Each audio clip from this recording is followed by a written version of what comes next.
Hello there, Ray here, and a new 1.14 snapshot is out. This is 18W49A. With it comes some pretty cool villages, as you see behind me, as well as a new food source and some changes to the raids. I'll be going over all the changes for the snapshot, so if you guys find this interesting, show me the like. They added cold villages into the game, and these spawn inside of what's known as the snowy taiga, which is also like cold plains. And here you can see that it has a lot of the same kind of structures, but they're all in a different type of variation. So instead of having structures that are made of wood, you see some structures made out of the blocks of snow. So let's go inside this one. See, it's a nice little home. And there's a back door. It looks like there was a sheep back here, but it died.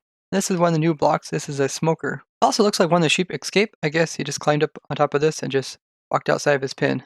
Here's a pen of animals. These have some cows in it. And you know how each of these pens, they have some water for the animals?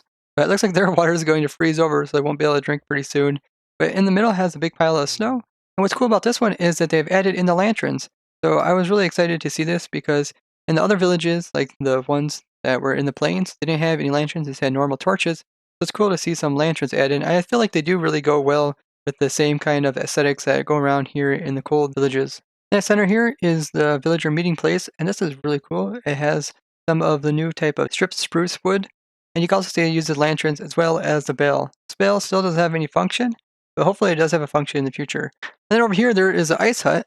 So we had a snow hut over there, and this one is ice. It's made out of the packed ice, and you can see that everything, such as the doors and stuff, all have a spruce theme. There's even a blue bed in here to go with it. There's a furnace. So a lot of people were wondering if the furnaces were going to go completely out of use, and seeing as they are still putting these inside of structures, such as this structure here, and like the blacksmith structure, I don't think they're going to go out of use. I don't know what exactly they'll do compared to other ones, but I'm thinking they're not going to completely remove them from the game. That's just something that's really hard to do in games, to remove something. There's some more crop ground over here, and this is cool because this crop ground actually has hanging lantern over top, which is pretty much giving all these crops some light. Also notice it's a little bit different formation than we've seen before, not just the complete straight ones. This is more like a circular one with the water in the center, and there's even steps to go up on it. Over here is a really cool cabin. Notice out front there's even a drift. So this is a bunch of snow blocks with some snow layers on top of it. This is, yeah, I really like it. It's a cabin of some type. You see some windows as well as extremely steep roof. A lot of times you see places that have steep roofs with heavy snowfall. That way the snow will fall off of it and won't accumulate on it and break your roof. Let's go inside. You can see there is still a spruce theme to everything. And there's a nice chimney with a lantern in the center and a couple of chairs. From the outside it looks quite large, but from the inside it's kind of small. And this is a blast furnace over here. Here's another cabin. This is another one with a steep roof. It's a little bit different. It's quite bigger. You go inside, you can see that it has a table that's using carpet instead of like the typical pressure plate. That's cool. And there is a blue theme. I guess blue kind of goes with the blue ice. And at the very far backside there's a fletching table. Overall, the cold villages really seem to fit in with their terrain. They also came out with Savanna Variations of the new villages. So you can see their theme is with using acacia, as well as you see some terracotta in there. Now here's a nice terracotta house, and you also notice that they have kind of a single point roof where it kind of comes to a single point. And you can see the bottom is also made out of some terracotta logs. This one has a nice orange bed to kind of go with the same orange theme. And over here we have a house that has a bunch of logs. Pretty much the whole thing's made of logs. It's also using the somewhat new acacia wood as well. You see a little house here that has some chairs as well as a table inside, and using the acacia doors. So the theme is definitely acacia as it is inside the savanna. Here you can see one of the farmlands. It's very different. It's not your typical farmland. It kind of goes with the landscape. You can see some water is floating. That's probably how the structure blocks left it, so it doesn't update. I'm guessing as soon as these plants grow, it's going to update the water. And the water flowed over here into this little divot. But you can see the croplands are considerably different. I wonder if there's different variations here.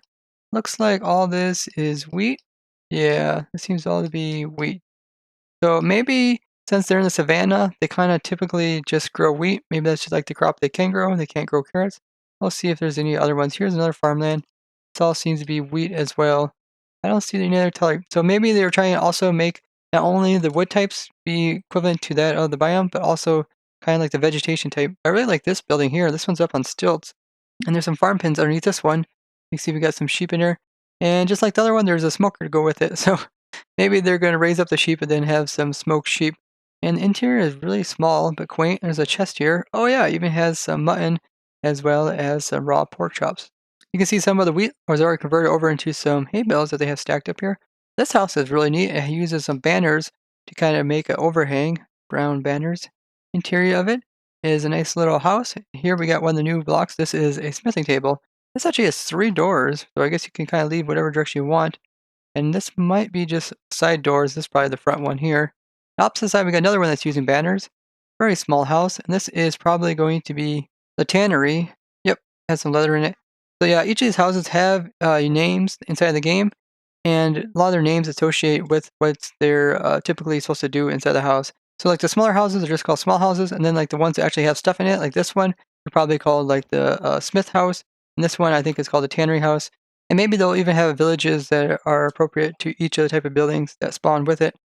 Seeing them there, here is the center point for the village, which is this well as well as a bell. That's the common theme among the villages, is that they have this bell. Just like the villages that we've seen before, it's pretty spread out as it starts way over there and it ends up way over here. And here you can see some more small houses. This one has a orange bed as well as a crafting table. I didn't see too many other crafting tables in the previous houses. Then over here we got another small house, it looks like. Similar kind of lookout. And then a bunch of croplands around it. And this here is kind of funny that some of the hay bales got stacked on top of the crops.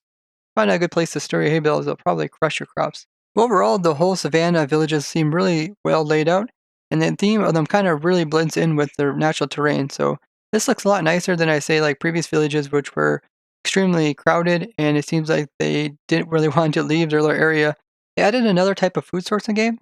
So these are berries, and they can be naturally found inside of different variations of taiga. They're most commonly found in the non-snowy taiga. And here I found a naturally generated patch here in a taiga biome. It's kind of small. There's maybe 10 or so plants here.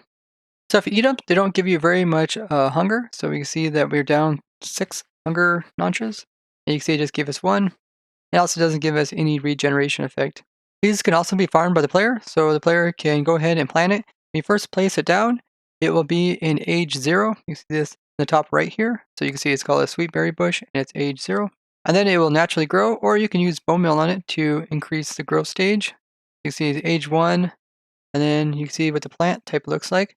If you try to walk through it, it's slower, and once it goes past stage 0, it'll start giving you damage. So you can see as I walk through it, it gives me half a heart damage each time I'm inside of it. And then you can bone meal it again, and this is age 2. This is the age where you can actually harvest some of the berries off of it. So if I right click it, you can see I get some berries. It's almost like cobweb, how slow it is. You notice how the items also fall through it really slowly, but it's not as slow as like a cobweb. It's like a little bit faster. And then from age 2, you can bone meal it one more time, and then this is age 3, and then you can harvest berries off of this as well.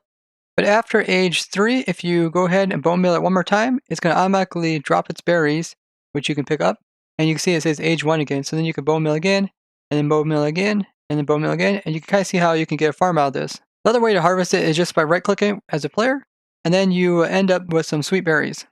And you can also make this into an automatic farm. So I just have a dispenser with some bone meal, and here is a berry bush in front. And every time you power it, it will go ahead and increase the increment of it. So you notice how once it's full, you're not able to get it to grow anymore. If I harvest it, then you can see if I bone meal it some more, then it will go back up to age 3, and then you can go ahead and harvest again by right-clicking with the player. So I'm not sure if that is a bug, because as a player, you can go ahead and just keep pulling down bone meal, and you can kind of see how it acts, where it just keeps dropping berries. But when you keep doing this with the dispenser, it gets to a point where it doesn't want to drop the berries. So in that case, it'd probably be easier just to make a farm where the player would hold down, right-click with some bone meal, and then just have bone meal being dispensed to the player so that he can keep doing this. So here's a berry bush, and then here is a cobweb. Cobweb is probably about twice as slow. So it's really cool that they give us a different variation of slowness, so you don't have to always use like soul sand or slime or like a cobweb to make something go slow. Now you also have a bush to choose from. Now the berry bush only does damage to the player if they're moving through it. So if I just stand here, I won't take any damage. If I hop, I won't take any damage. So this is different than like the wither rose. So with the wither rose, if a mob just stands inside of it, they'll take damage. But with the berry bush, you can go ahead and have a mob inside of it, and it won't take any damage until it tries to move. So you could try to use this inside of some type of mob farm where the mobs pass through it and end up taking some more damage. So if I push this sheep here, you can see it starts taking damage, but only when it's moving. Here's a pretty cool Savanna Village that kind of goes partly into this desert over here. But you can see this field here is solid wheat that's completely grown up. Also a little bit different design, as there's like a plus sign with some water in the center and the crops around it. And it goes up here, and then there's the center of the town, and it moves onwards, and eventually goes over here. and then there's a house at the very end, and some hay bales, but what you probably didn't see is that there is some houses way up here on top of this big, huge savanna mountain. You see there's a house here. Path this house just kind of comes from there and goes over here to this house. And then there's actually more houses. There's a house over here.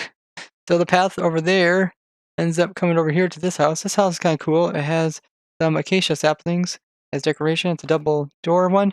And this is one, looks like one of those type of libraries with a lectern inside of it. And the houses actually go even further up. There's one way up here. It's inside the mountain. And you can see it's another, looks like Tannery. That's pretty crazy to see all these houses all inside of this mountain here. Look at that. One there, one there, one there, one there. That is just insane looking. I don't know if they did that on purpose, but that seems a little bit too good to be true the way that worked out. So another thing that was changed in Snapshot is that they said that they went ahead and changed the way that raids work. So let's give ourselves a bad omen effect. So let's give ourselves just level 1. So you can see at level 1, this would be typically given to the player if he would kill one of those guys with the banners on top of their head. Kind of what I showed in my patrol farm the other day. Now, once you have the bad omen and you go inside of the village, it will take away your bad omen and then it will eventually summon a raid. So let's go to the center. Oh, wow. That was like instant. Oh, yeah, they changed quite a bit. You can see the health bar at the top is actually slowly incrementing, slowly increasing. So I'm guessing there is a raid here. So they went on Twitter and they asked people's opinions of raid and what they should change about it. And I said they should probably increase the amount of waves per omen level. And that's what they actually did. So now we should see a couple of different waves coming in per omen level. So we got a guy there, we got a guy there, a couple guys here. It looks like they're all coming from up here. They also changed the way the raids come in. So before, when the raid would come in, it would only be a couple of Vindicators and maybe some Pillagers. And that's one of the things I asked is if they would go ahead and make it so that they would get more of these type of guys coming in per raid. Otherwise, you would like never see these guys unless you went to like raid 5 or plus. And looks like they went ahead and took my suggestion because now we get one of these villager beasts every time we get a wave to come in. So the way that works is that every time you have one level of the bad omen, it's going to create 2 waves, and that was pretty much one wave, which is this guy plus all these other guys. Now, if we would go ahead and kill these guys off, then the second wave would occur. You notice how as I kill these guys, when the numbers get really low, then the next raid is coming in. So the next raid is coming in from, I don't know what direction it is. Maybe it's coming from this way. We got a guy over here. They should be coming in pretty soon. If there's really tall terrain, they could spawn up in some really weird places. It might take them a little while to get into the town. Oh, here they are. Looks like they came from this direction. So you can see here comes another wave. So just because I had one omen level, I actually got 2 waves. Let's go ahead and kill these guys. They're quite excited to go after the villagers. And every time you kill one, you notice how the raid bar is going down. And the beasts also count towards the raids. So I kill him, and even the pillagers. Now you see that it's saying that there is only one mob left. We must have killed that guy. So now I guess the raid is over. And this is kind of strange because this guy, he is technically part of the raid. But I think what happened, he never got quite close enough to the center, so he wasn't part of the village. So they didn't count him part of the raid, but you can go ahead and kill them if you want to. They're also part of the raids. I think this is a good change as it makes raids more interesting. You don't run into the problem where you don't see that Illager beast because it's kind of cool to see the Illager beast, since a lot of people consider the Illager beast to be kind of part of the raid. And with the old method, you'd hardly ever see the Illager beast when having a raid. This will also make raids a little bit more challenging, as just having one wave didn't really feel like a proper raid, as most people would only have Omen level 1 and would only ever see one raid. So having two waves makes it a lot more interesting. So I really like these changes, and I think they could expand on them even more. So I think that they could also somehow make it so that the raids can continue getting harder and harder if the player really wanted them to. So that could be like another boss for player, and like a boss that continually gets harder. So maybe the waves keep incrementing, and then the mobs that sit inside the raids just keep increasing as well until it gets really difficult. This way there is like more of a challenge for some of the more advanced players. They also changed it so that the next wave would only come when the first one was completed. And this seemed to be mostly true, other than we had a couple of guys that might have been outside of the village. Since the villages are so spread out, maybe the village technically doesn't go over there, and therefore they don't really pay attention to those guys that are over there. So here's a naturally generated patrol, and what you typically do is you would end up killing these guys, and what happens, you kill these guys, you don't get none of that bad omen. But this is the guy that would give you the bad omen, and it always would give you level 1. Now as you get higher levels of omen, meaning that you kill several of the guys that have the patrol banners before going into a village, meaning that you'll get even more waves. But I think instead of getting like 2 waves the first one, and then 2 waves the second one, and every one after, Maybe they should increment it so that you get like 2 and then maybe 3 waves for the next one. And then maybe if you have like level 3 bad omen, then you end up with like 6 waves and it just keeps incrementing upwards. Because it's going to be very difficult for the typical player to ever get more than 1 level of bad omen. Another thing they could do is just make it easier to get higher levels of bad omen. Another cool thing that they did with Vindicators is they also have their ability to break down doors, which is kind of cool because they do have an axe in their hand, so it does make sense that they can break down doors. And this has been the case since they added raids. So I generated in some of the structures that also can be found in the Savanna Villages. These just came from the jar file of the snapshot, and then they get put into the structure blocks. And then the structure blocks will print out this structure, which also uses the new jigsaw block, which allows it to also connect in with other types of structures. This one here is the blacksmith, and you can see it holds the smoker, as well as like a butchering table and even a place for animals to go in the back. Like this thing would tell you that you can put animals above it, so you can say that right here it would be put in some type of animal above this if it wanted to. Next one is the cartographer, which is one on stilts, and it has a cartographer table inside of it, as well as a chest with some other loot that's appropriate. Then there's a fishing cottage, which has these barrels, and these don't have a function yet, but you can also see it's on stilts, and it has a little pond of water underneath of it. And there's a Fletcher's house here, which has the fletching table, which also doesn't have any use currently. Then there's the library, which is kind of a neat one. This is one that had the acacia wood up front. It also has the kind of the tall interior with some library books. This house here is a mason, so this is the guy that works with the terracotta. So you've got some glazed terracotta up inside of his building, and you can see he got the normal clay, and then there is the new stone cutter, which still hasn't have a use yet. But it looks like it might be used to do something with clay, and there is a chest, and this has some other appropriate stuff like flower pots. It looks like maybe stone will also be used on the stone cutter because there's some stone inside of here. This one's the shepherd's house. You can see it has an interior with the loom, as well as outerior, which would be some animals. If you look at these, it says that there could be a tree above this one, and this one I'm guessing is going to be animals. Yeah, it looks like sheep can go above this one, so there should be some sheep in there. And then you got the loom that goes with it. Next one is the tannery. This is one we looked at before, which has the cauldrons, which you can clean your leather armor off. It has colors in it, and also has this chest with some armor inside of it. These next two here are temples. So this is one of the temples that go with the Savanna Villages. You can see the interior here has some carpets, as well as some brewing stands, as well as some more seating here. This next temple is a little bit different. So that one has quite a bit outerior, and this one is pretty much all considered interior. So we have interior here with some benches, as well as a brewing stand up front. This one here is a toolsmith, and this comes in with the smithing table. And then the next one here is a weaponsmith, and his house is the one that has the grindstone inside of it, which now really does have a function. And these last ones here are meeting places. These are kind of the center of the villages, and a lot of times the villages will start generating from the center of this. So if like the center here is inside a savanna, then it'll turn out looking like a savanna, or if it's a desert, it'll turn out looking like a desert. You see this meeting spot here has a bunch of overhangs, looks like a bunch of shade and maybe some stools to sit on. This one here kind of has the well kind of thing going on, more of a fountain, as well as some bells around the outerior. This one has 2 wells on either side and a bell in the center, and then this one has a single bell, and this is the one we looked at previously. There's another variation of the weaponsmith, and that's this one here. You can see it has the grindstone up front, and then it also has like the lava that we associate with them over here kind of protected. And then there's a door, here's the interior with a chest, and there's also a grindstone over here. Here's a couple of medium houses. You can see it's a double house that is connected in the center, and this one has a crafting table as well as some chest in it.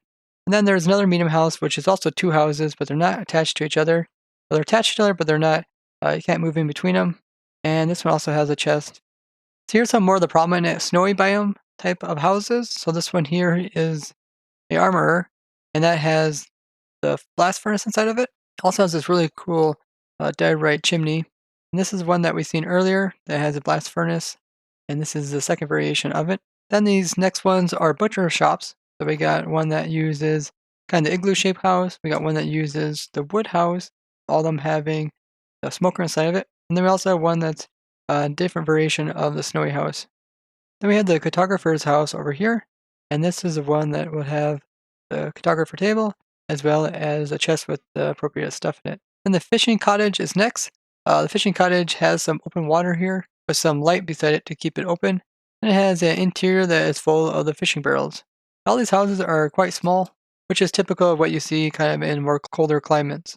This next one's a flesher's house. This is the one that uses the fletching table. And then we have the library, which is one of the nicer ones. You can see it has some snow up front, and it's quite tall with some books way up there, and also a lectern and a lantern in here. And it really has these nice big windows as well. Then the next two are some mason houses.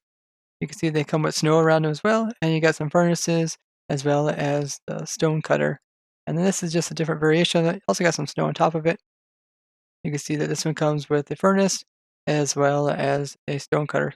Some of the furnaces are just going to be used to like smelt up stone, not used for cooking or smelting up high heat ores, maybe. Just a thought. Next these are medium-sized houses. So we got this snowy one, which different stuff can go on top of it. Like this here, a villager can go on top here, and a villager can go on top of this. I really like this house here, which you can see is really snowed in, and it has two different doors, and then the interior is like this.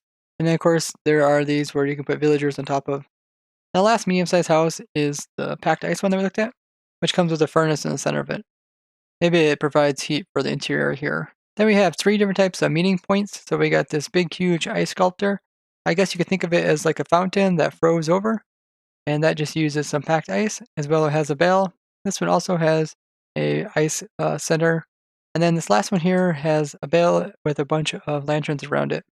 And then this here is the shepherd's house, which has the appropriate stuff, such as the brown wool and the loom. And then you also can have some sheep out here in this pen he has beside this house. This one here is the tannery, which is the one that has the cauldrons where you clean up your dyed armor, and as well as some dyed armor and some emeralds inside of here. There's a furnace that goes with it. Then there is one temple that goes with the snowy one. You can see it has kind of this exterior. There's no bell inside of it, which is kind of odd. It'd be a cool place to put a bell. But you can see it has a big open interior with some benches and a brewing stand in the center. Then there is also a toolsmith, which kind of is a similar house. And you can see that inside here we have the smithing table. Last one I have here is the weaponsmith, which has the grindstone. It also has like the lava, and you see how they use a diorite, which is kind of really cool. Kind of like a cold, kind of reminds you of like snow. And the interior is also a grindstone as well as a chest that has appropriate stuff. There's also some small houses, which I didn't go over, which are similar to the ones that we've seen inside the villages. They also fixed several bugs with the snapshot, one being a really common one that occurs on ProtoTech, which is rocket boosting doesn't work if the player has an entity ID of 0. And this occurs on ProtoTech a lot because we have a farm which goes through thousands and thousands of entities per minute, which in the end causes it so that the player will eventually come up with the ID of 0 because it runs out of IDs. And then when the player gets the ID 0, there's nothing we can really do about the player. He's not able to use his rockets to use his elytra. And in the end, we have to restart the server, which is kind of annoying. And if this is occurring when we're trying to go out to the world border with one of our flying machines, then we have to wait like 15 days in real life before we can restart the server. They also fixed some other bugs to do with fireworks getting shot by a crossbow and how they interact with the ground so that they can actually hit the ground as well as they can hit other entities and explode. And then they fixed some bugs to do with raids not finishing properly, depending on if the player didn't kill the mob or if the mob left the area. Overall, I'm pretty impressed by the snapshot. It has quite a few new things that they added to the game. I know a lot of people say that there is tons of different types of food sources inside of Minecraft, but at least with the berries, you also get the berry bush, which has some other functions as well. And maybe there'll be future recipes to do with the berries, such as like berry pie. I'm really glad they made more changes to the raids. I'm looking forward to some continued changes to those as well. But I'd love to hear what you guys think about this snapshot. Tell me all that down in the comments. I'd like to thank you guys for watching, and if you found this interesting, show me a like and share this with others. And if you'd like to see more snapshot reviews like this, as well as crazy things I discover about the snapshots, go ahead and subscribe and hit that bell button to get notifications. And if there's something you found in the snapshot that I didn't cover, be sure to tell me down in the comments. Bye-bye!